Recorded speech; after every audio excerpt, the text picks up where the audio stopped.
창세기 45장 3절에서 5절까지 같이 읽겠습니다. 창세기 45장 3절에서 5절까지 말씀 같이 읽겠습니다.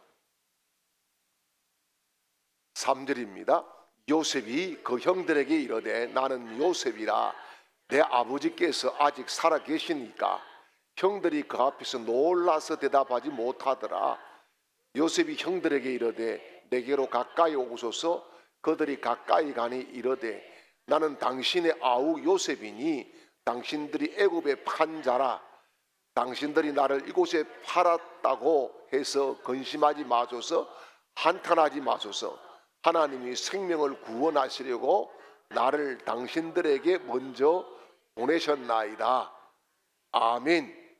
할렐루야. 하나님께서 이 시간에도 이 말씀을 통해서 우리가 가야 될 길을 열어주시고 우리가 들어야 될 음성을 듣게 하시고 우리가 누려야 될 축복을 누리게 하시는 복된 은혜가 임하시기를 주님의 이름으로 축복합니다. 창세기 45장은 46장 또 44장과 이렇게 쭉 연결이 되어 있어요. 연결이 이렇게 되어 있는데 지금 45장에 와가지고 44장의 연장선이니까 지금 이 요셉의 형제들이 요셉과 같이 식사를 했어요.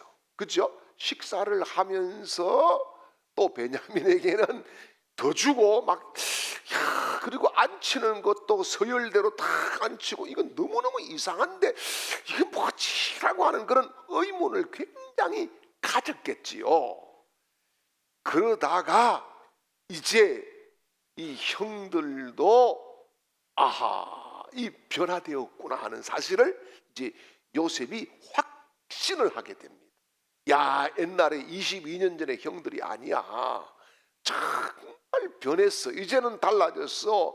그때 그 일을 회개하고 있어. 이런 것들을 이제 이 요셉이 테스트를 통해서 확정을 얻고 나서 오늘 45장에 딱 넘어와서 이야기를 합니다. 이야기를 하기 전에 어떻게 해요?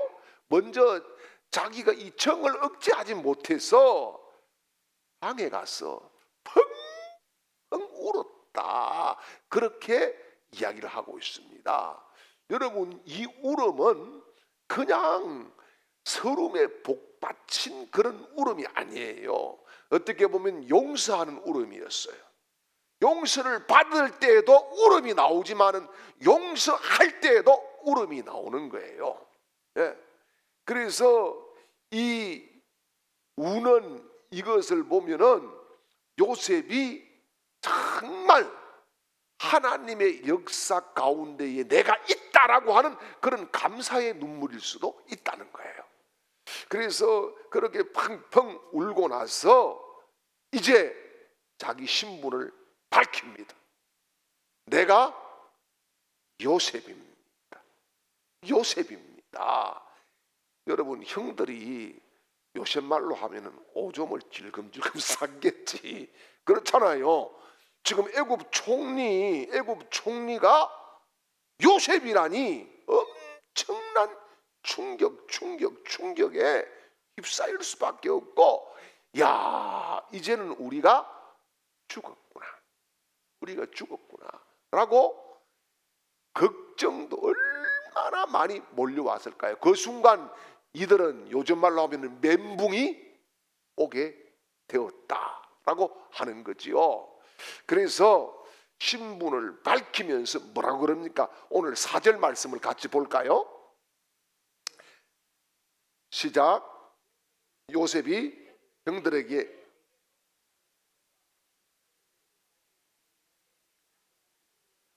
요셉이니 당신들이 애굽의 판자라. 자, 지금 이게 이 말씀 속에서 딱 보니까 형들이 죄가 딱 드러났잖아요. 뭐 했다고? 나를 팔았다. 그것도 외국에. 이게 뭐예요? 국제 인신매매했다. 이런 말 아닙니까? 그러니까 이게 뭐 엄청난 충격을 받을 수밖에 없었고 발발발발 떨렸겠지요. 이제는 뭐 끝장이다. 더 이상 뭐 살아나갈 그런 방도가 없다. 이렇게 생각을 했겠지요. 그런데 중요한 것은 요셉이 형들에게 자기 신분을 밝히면서 뒷부분이 중요합니다. 뒷부분이 중요한데 8절 말씀을 같이 또 읽어봐요. 그런즉 나를 당신들이 아니라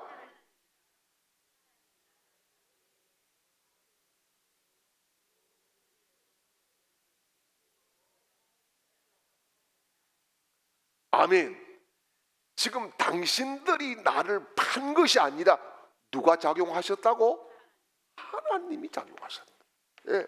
당신들은 그냥 그 순간에 악한 도구로 쓰임 받았다 이 말입니다. 여러분, 우리가 선한 도구로 쓰임 받으시기를 축복합니다. 살리는 도구로 쓰임 받으시기를 축복합니다. 정말 하나님이 아끼시고 거룩한 곳에 써주시는 거룩한 도구가 되시기를 주님의 이름으로 축원합니다. 이들이 악한 도구가 되고 나니까 어때요?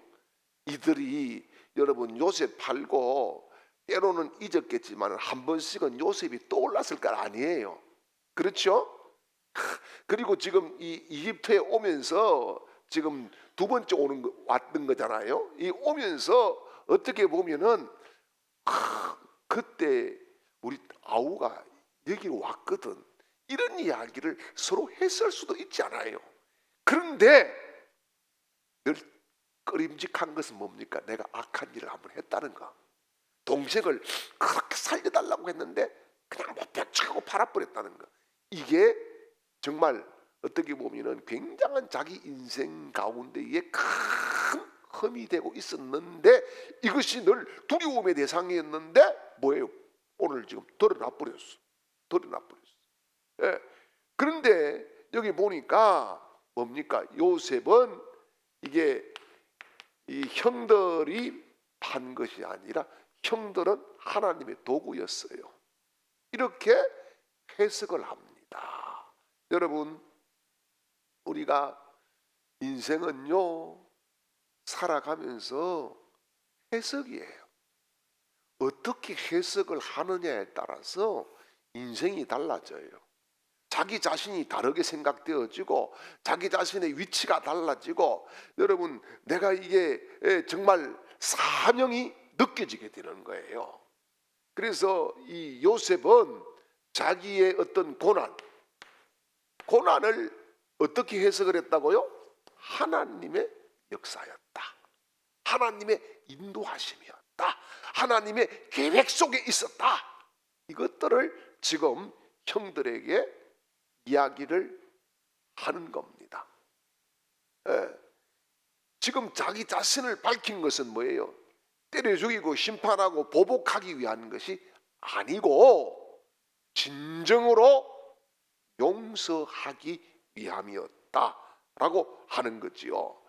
그래서 요셉의 여정을 보면은 이런 고난 속에서도 뭡니까? 믿음을 잃지 않고 하나님과 동행했다라고 하는 거잖아요. 예, 믿음을 잃지 않고 말이죠.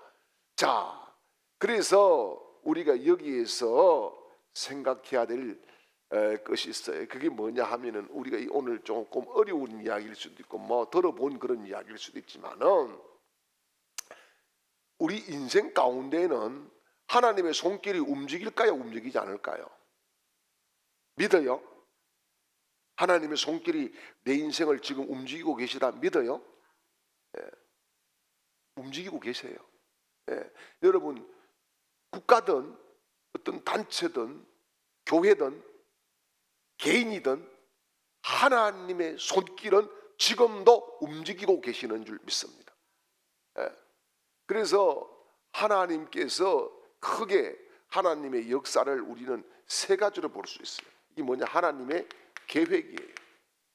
하나님은 그냥 무대뽀로 그냥 닥치는 대로 아무렇게나 이렇게 일을 행하시는 분이 아니라 하나님은 철저한 계획을 하신다. 예, 철저한 계획. 우리가 이것을 장로교 교리에서는 예정이라 그래요. 예정 교리. 예. 그래서 하나님께서 철저한 계획을 가지고 계시지만은 우리는 그 계획을 몰라요. 그 계획을 모르기 때문에 매일매일 하나님께 물어야 되는 거예요. 예. 아브라함이 하나님 말씀을 받고 하나님께서 뭐라 그럽니까? 내가 지시할 땅입니다. 지시한 땅이 아니에요. 지시할 땅입니다. 과거형 뉘알료를 쓰고 있어요. 그러니까 오늘 여기가 지시할 곳인지 내일 가야 될 곳이 어딘지 그걸 모르는 거예요. 어디로 가야 되는지. 그러니까 이 지금 아브라함은 계속적으로 하나님 여기입니까? 오늘은 어느 쪽으로 가야 됩니까? 이거를 묻고 또 묻고 지시를 받고 또 받고 그렇게 해서 마침내 들어간 곳이 어디라고요? 가나안 땅이에요. 네. 하나님께서 가나안 땅을 아브라함과 그의 후손들에게 주기로 약속을 바로 가나안이야 이렇게 말씀하시지 않았어요. 내가 지시할 땅이야. 네. 내가 지시할 땅이야. 너에게 줄 땅이야. 너의 후손에게 줄 땅이야. 그런데 그것을 처음부터 가나안이라 이렇게 밝히지 않았어요. 그러므로 하나님의 계획을 신실하게 믿어야 되는 거야. 사실 우리는 오늘 무슨 일이 날지 몰라요. 그렇죠? 무슨 일이 날지 몰라요. 그렇지만은 하나님은 선하신 줄 믿습니다. 하나님은 나를 향한 분명한 계획을 가지고 계시는 줄 믿습니다. 여러분, 우리가 우리 인생을 나름대로 설계도 하잖아요.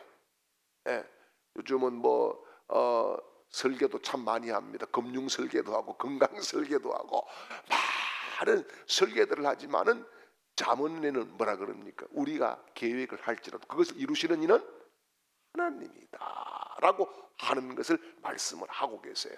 그래서 하나님의 계획은 여러분 신실하시다. 아멘이죠? 예, 신실하시다. 예, 하나님의 계획은 또요 정확하시다는 거예요. 정확하시다. 오차가 없다. 예, 분명한 것은 정확하시다라고 하는 거예요. 그래서 여러분 우리가 하나님의 계획을 믿어야 환경 보고 넘어지지 않습니다. 예, 하나님의 계획을 믿지 않으면은요 오늘 보고 절망이야. 오늘 어떻게 살아 이게? 오늘 살기도 벌거운데 뭐 내일은 뭐가 있어? 그러면은 뭐예요? 막 가는 인생을 살아가는 거예요. 하나님의 계획은 분명해.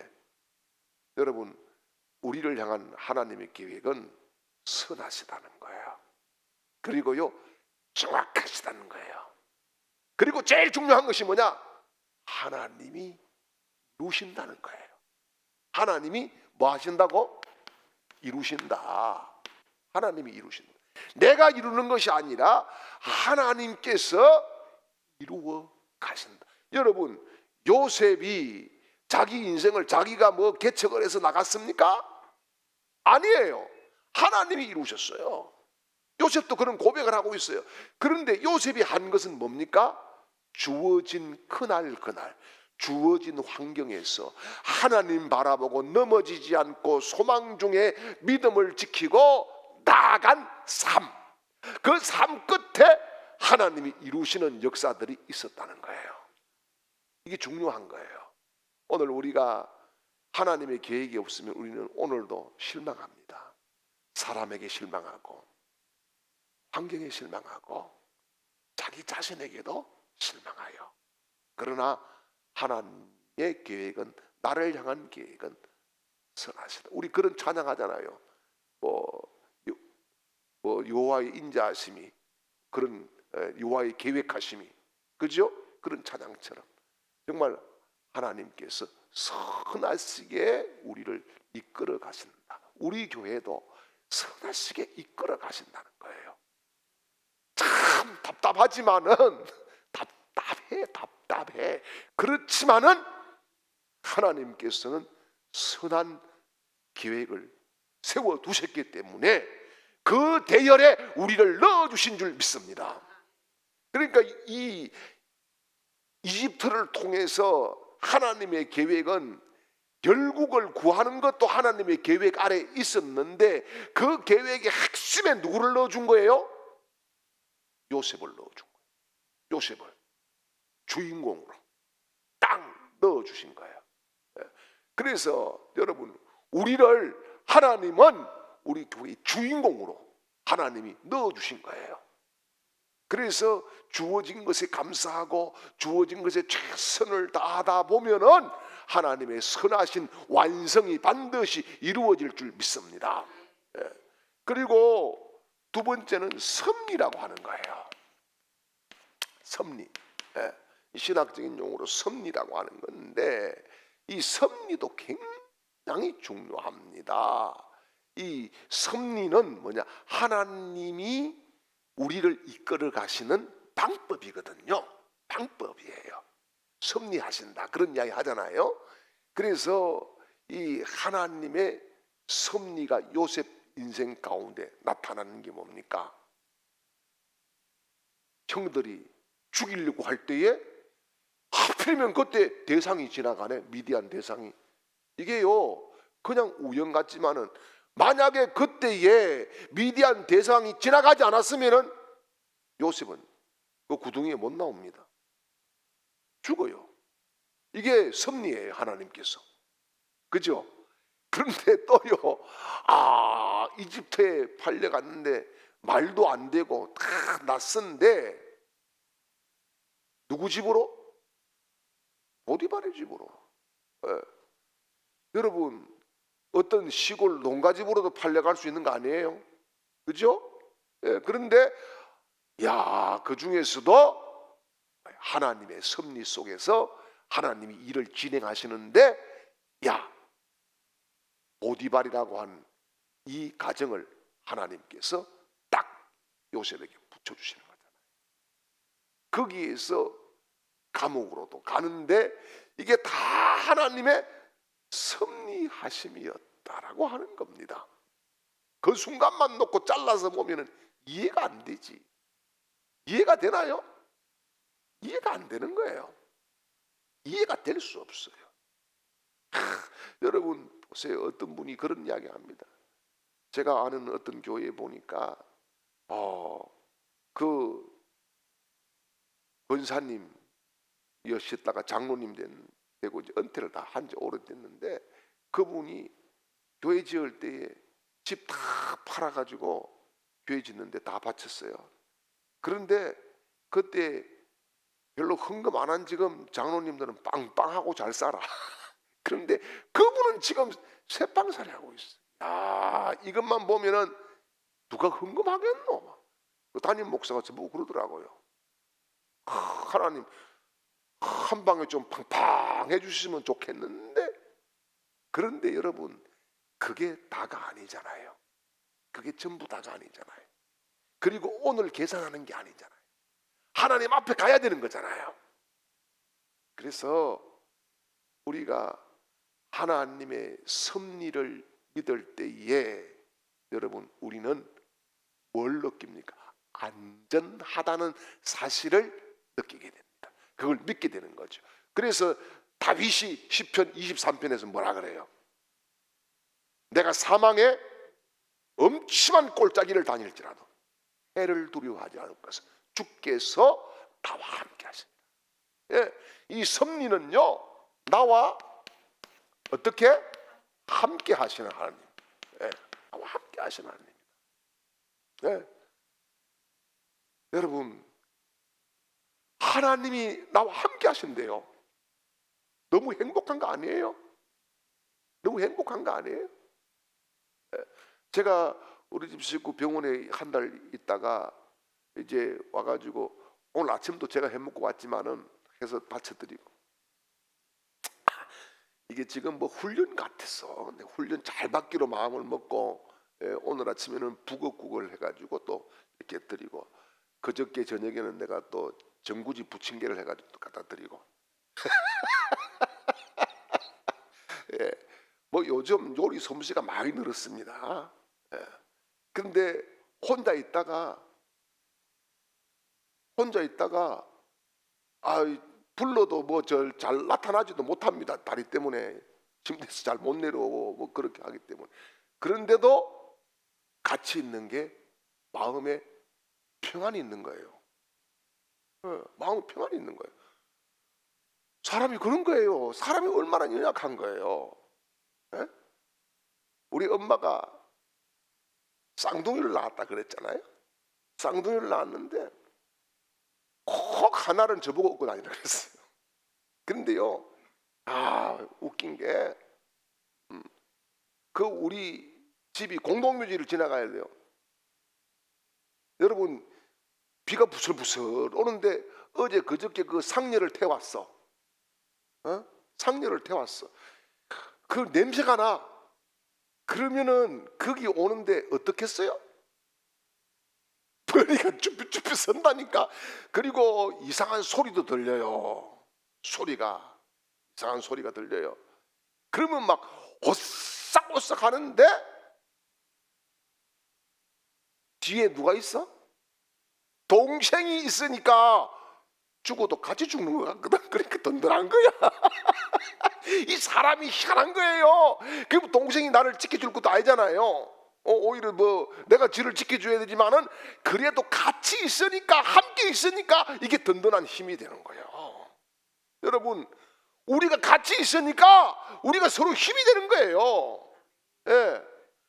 우리가 하나님 앞에, 하나님 우리와 함께 하십니다 고백을 하니까 우리가 힘을 얻는 거예요. 하나님으로부터. 하나님이 함께 하신다. 예. 여러분, 좋을 때만 하나님이 함께 하시는 게 아니에요.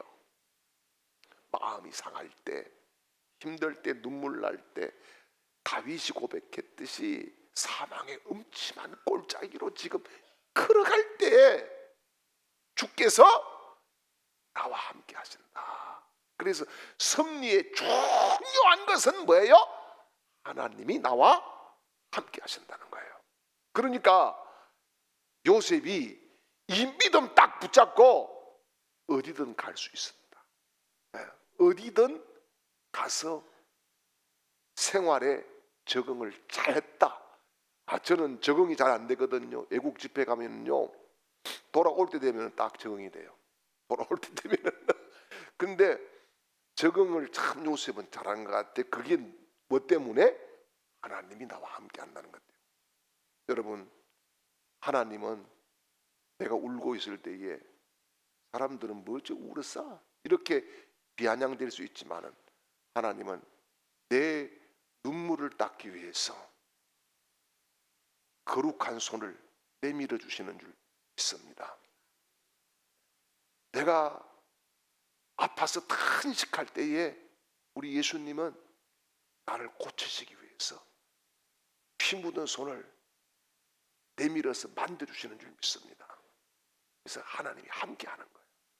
그래서 내 인생은 누구와 함께한다?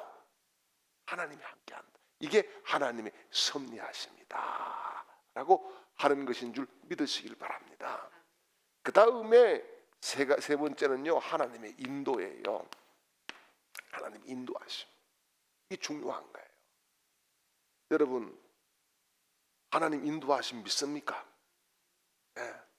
여러분, 내가 무슨 결정을 내리는 것 같지만은 궁극적으로는 하나님의 인도입니다. 그래서 결정을 내리기 전에는 기도해야 된다. 결정을 내리기 전에는 응답을 받아야 된다. 결정을 내리기 전에 다 영적으로 깨어 있어서 하나님 말씀을 듣고 보고 묵상해야 된다. 그런 말씀이에요. 그래서 여러분, 요셉을 보니까 요셉이 지금 오늘 고백의 8절에서 하나님이 나를 인도했어요. 하나님이 나를 인도했어요. 그렇게 고백을 하는 거예요. 여러분, 그런데 하나님이 인도를 하면은 우리는 착각을 해요. 뭐냐 하면은 길이 막 쫙쫙쫙쫙 열리고 홍해도 막 그냥 빵빵 갈라지고 막 하나님이 막 구름 기둥 불 기둥으로 막 쫙 인도해 주시고 그렇게 착각을 할 때가 있어. 물론 그러실 때도 있어요.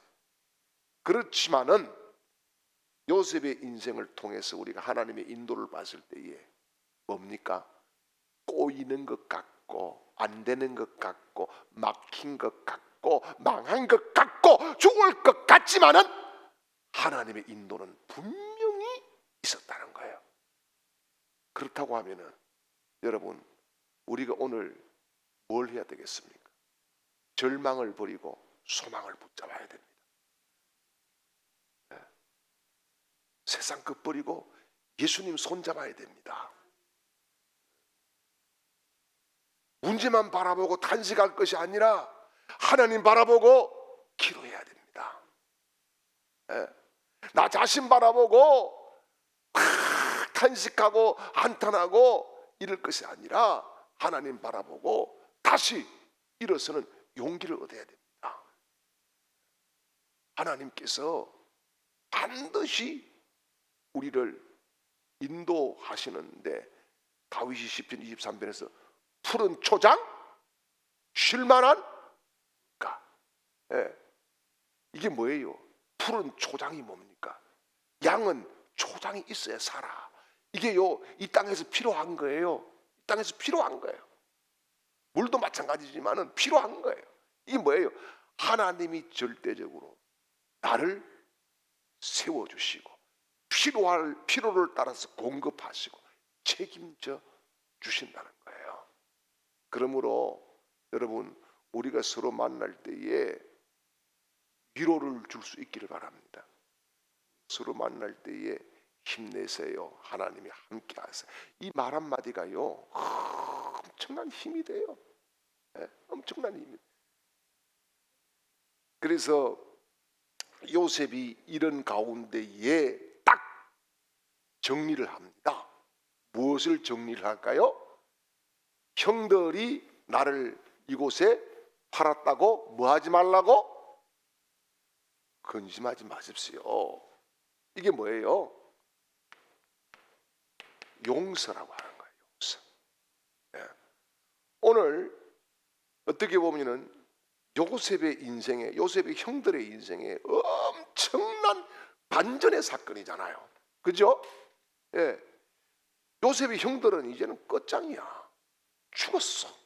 이렇게 생각할 수 있는 거 아니겠어요? 그렇죠? 그런데 요셉이 용서를 딱 합니다. 용서를 하지요. 자, 용서를 하면서 요셉이 한 이야기가 뭡니까? 하나님이 지금 일을 다 만드셨어요 라고 하는 안심의 말을 전해줍니다. 그죠? 안심의 말을 전해줍니다. 자, 여러분의 용서의 공식은 어떤 겁니까? 용서의 공식, 우리가 흔히 이야기할 때, 생각할 때 누군가가 I'm sorry, 잘못했어요 하면은 그래 내가 너를 용서하마, 네 죄를 사마, 이렇게 하는 거라고 생각을 많이 합니다. 근데 여러분 우리가 신앙생활하면서 이 용서에 대해서 우리가 정리를 해야 돼요. 우리는 용서 받아야 될 일도 많지만은 용서해야 될 일도 너무너무 많은 거예요. 이게 연약한 우리 인생의 모순인 거예요. 그래서 이 용서는 뭐냐? 사람들이 감정적인 영역 혹은 이성적인 영역으로 생각합니다. 내 분이 풀어지면 용서가 돼.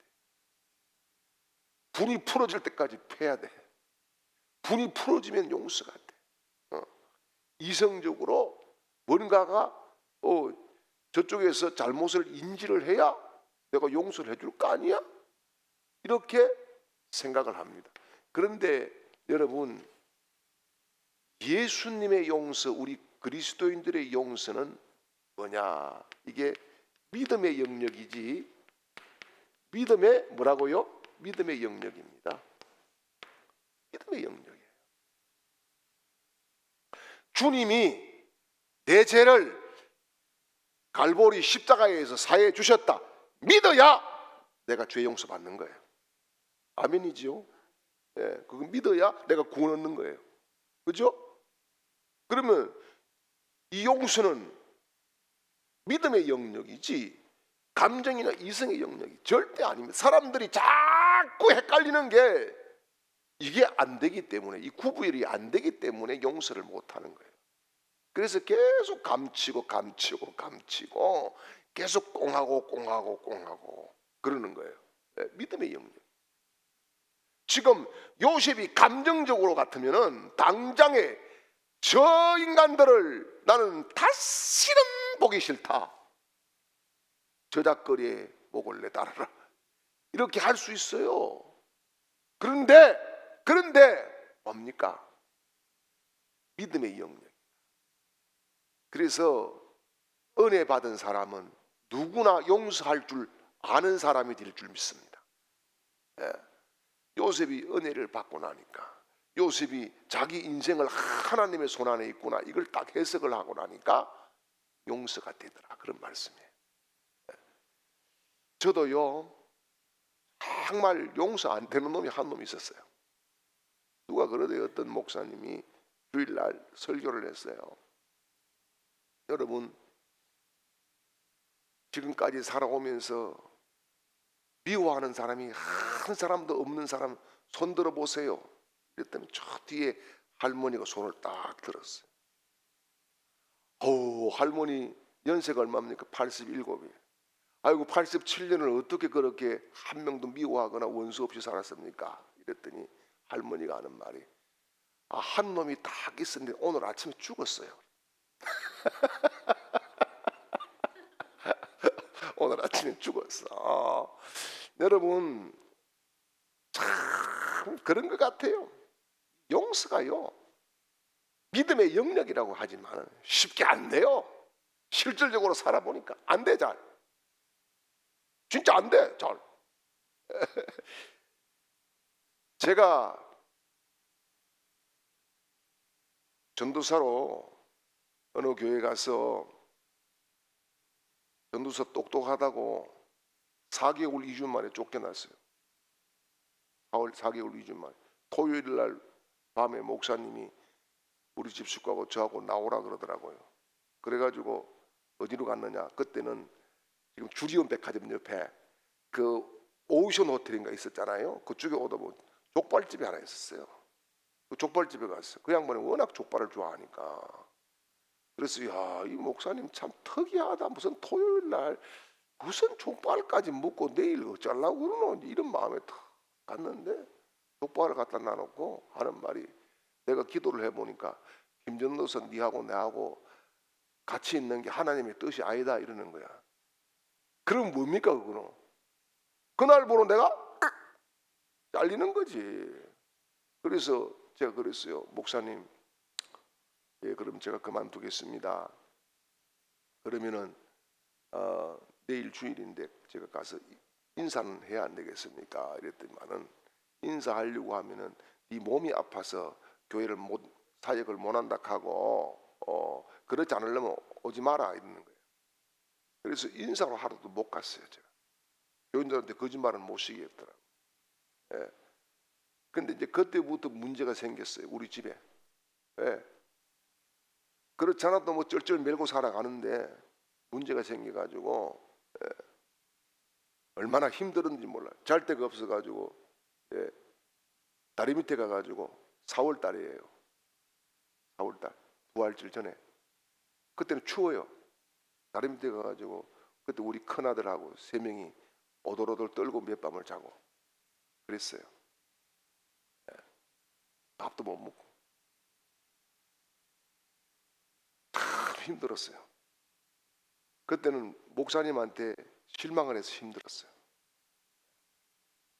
그런데 감사한 게 그 다음 주부터 또, 예, 그 다음 주부터 저 양남의 어느 교회에서 주일날 설교하러 오래요. 저는 사역하러 또 갔어요. 예. 좋은 기회도 많이 왔어요. 그런데요, 제가 이 일이 있고 나서 12년쯤 지났어요. 사건 전모를 알았어요. 그 목사님이 돌아가시게 됐어요. 제가 이제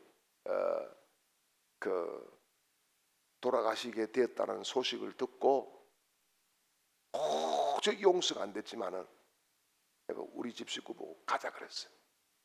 그래도 우리가 주님이 뭐라 그러셨노? 너희가 땅에서 풀면 하늘에서 풀리라 안 하셨나? 가자. 가서 그분 마음 편하게 하나님 따라가게 가자. 그래가지고 우리 집 식구 안 갈라 하는 걸 제가 억지로 해서 화해를 했어요. 하고 그래도 비밀을 안 가르쳐 주더라고. 그 이후에 제가 이제 다른 교회에서 목회를 하고 있는데 비밀을 알았어요. 저를 거기에 소개시켜 준 제 친구가 저를 모함을 했어요. 저를 모함을 해가지고 자기는 거기에 무임으로 있었는데 저는 전도자 중에서 최고의 대접을 받고 있었거든요.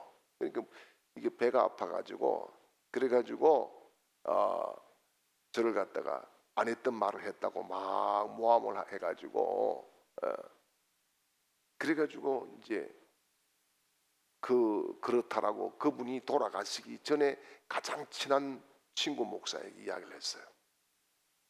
그래서 그분이 또 저한테 이제 넣어주게 됐어요. 그런데 그놈은 그 당시에 뭐 했느냐? 저 시골에 있는 걸 제가 데려다가 우리 교회 옆에 교회에 목회를 하게 했어요. 담임으로. 그런데 용서가 안 되는 거예요. 설교를 하는데 사랑 이야기가 나오면 그만 뛰어 넘어가야 되고 성경을 보다가 뭐 그런 게 나오면 막 읽기 싫어지고 너무 안 되는 거예요. 그래서 하나님 앞에 기도했어요. 하나님, 이거 내가 용서가 안 되는데 이게 뭡니까? 용서가 안 됩니다.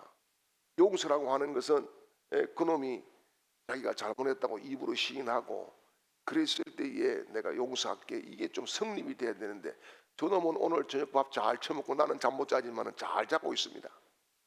하나님, 용서가 안 됩니다. 이렇게 해서 제가 작전 기도를 했어요. 작전 기도를 하고 7일간 작전 기도를 금식을 하면서 하는데 마지막 날 하나님께서 저에게 감동을 딱 주셨어요. 뭐냐? 니 잘 듣거라. 네가 지금까지 지은 죄를 나한테 다 까발려 가지고 내가 너를 용서한 줄 아느냐? 그냥 내가 다 용서했어. 일방적으로 용서한 거야. 이 말씀이 그냥 막 저를 막 후비 팠어요. 그래서 회개하고 그날 제가 그 친구를 용서했습니다. 용서했어요. 그런데 하나님, 용서 진짜 안 되는데 용서. 근데 용서라고 하는 것이 뭡니까? 여러분, 용서는 그 원수 같은 놈이 나보다 더 잘 되기를 기도해야 된다는 거예요. 성령이 저한테. 그건 또 안 되는 거예요. 용서했다 하는데 그 놈이 나보다 더 잘 되면 어떡해? 안 되는 거예요, 기도가. 그래서 하나님, 그거 안 되는데요. 그거 될 때까지 기도하라. 계속 그날 밤새도록 기도하는데 진짜 축복 기도가 나왔어요. 하나님, 나보다 앞으로 10배는 더 목회를 잘하는 목사가 되게 해주시고 그런데 또요, 성령님 참 이상하시더라고. 내일 아침에 일찌감치 가서 그 친구 가족들 다 데리고 좋은 식당에 가서 밥 사줘라 그러시더라고. 이게 뭐 갈수록 심해지네. 그것도 힘든데 또 기도하는데 그렇게 하겠습니다. 그래서 내가 밥 먹으러 가자고 내 차에 태우고 다 가서 밥을 사줬는데 이 친구는 지금까지 제가 왜 밥 사줬는지 모릅니다. 그날 왜 밥 사줬는지 몰라요. 그런데 여러분, 용서를 생각할 때 우리는 내가 심판을 해야 된다고 생각합니다. 그런데요, 그 영역은 누구 영역이에요? 아버지 영역이야. 하나님 영역이야. 하나님의 영역까지 내가 침범하면서 내가 심판하려고 한다는 거예요. 그러니까 용서가 안 되는 거예요. 용서가. 그래서 그 친구는 지금도 내가 그 자기의 영업 비밀을 모르는 줄 알고 있습니다. 그 비밀을. 내가 모르는 줄 알았어요. 저는 그 이후에 입 닫고 그냥 꼭 있는데, 근데요 하나님이 알아서 다 하시더라고요. 하나님이 다 알아서 하시는 거예요. 그래서 여러분, 우리가 정말 이 교인들 사이에나 가족 사이에도 서로 용서해야 됩니다. 그거는 믿음의 영역이고요. 이거는 용서는요 뭐예요? 일방적 선포로 끝나는 거예요. 선포. 뒤 다른 거 바라면 안 돼요. 내가 주님이 나 너 용서해서 선포로 끝난 거예요. 내가 아멘하고 믿으니까 끝나는 거예요. 여러분, 우리 똑같아요. 내가 아무개를 용서합니다 라고 선포하고 그걸 깨끗하게 정리를 해버려야 여러분 우리 마음에 강 같은 평화가 임하고, 그날 밥 사주고 돌아와가지고 제가 또 펑펑 운 게 감사해서 울었어요. 하나님, 깨닫지 못했었는데 깨닫게 해주시고 가르쳐 주시니 너무너무 감사합니다. 그런 거였어요.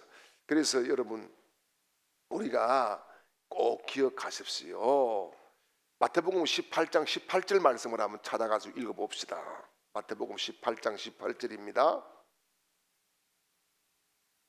마태복음 18장 18절이에요. 시작. 진실로 너희에게 이르노니 무엇이든지 너희가 땅에서 매면 하늘에서도 매일 것이요 무엇이든지 땅에서 풀면 하늘에서도 풀리리라. 아멘. 그러면 여러분, 우리가 뭘 가지고 계세요? 풀고 묶는 권세를 가지고 있어요. 풀고 묶는 권세. 그래서 여러분들은 푸는 사람들이 되시기를 주님의 이름으로 축원합니다. 풀어야 돼요. 내가 풀어야 상대도 풀어지고 나도 풀어지고 모든 것이 풀어지는 기적들이 일어날 줄 믿으시기를 축원합니다. 그래서 우리 주강의 가족들이 오늘 이 요셉의 이 지금 형들과의 이런 모습을 보면서 꼭 기억하십시오. 나는 푸는 사람이다. 하나님의 계획 속에 하나님이 나를 넣어주셨다. 이거 놓치지 마시고요. 그 다음에 요셉이 뭡니까? 형제들에게 아버지하고 다 초청을 하잖아요. 초청을 하는데 뭐라 그럽니까? 아직도 흉년이 몇 년 남았다고? 5년이 더 남았습니다. 5년이 더 남았습니다. 그러니까 비밀까지 가르쳐 줍니다. 형제들에게 살 길을 열어줬다는 이 말이에요. 살 길을 준비해주고 살 길을 열어주고 살 길을 인도해줬다, 이런 말씀이에요. 그 요셉이 복된 사람인 거죠.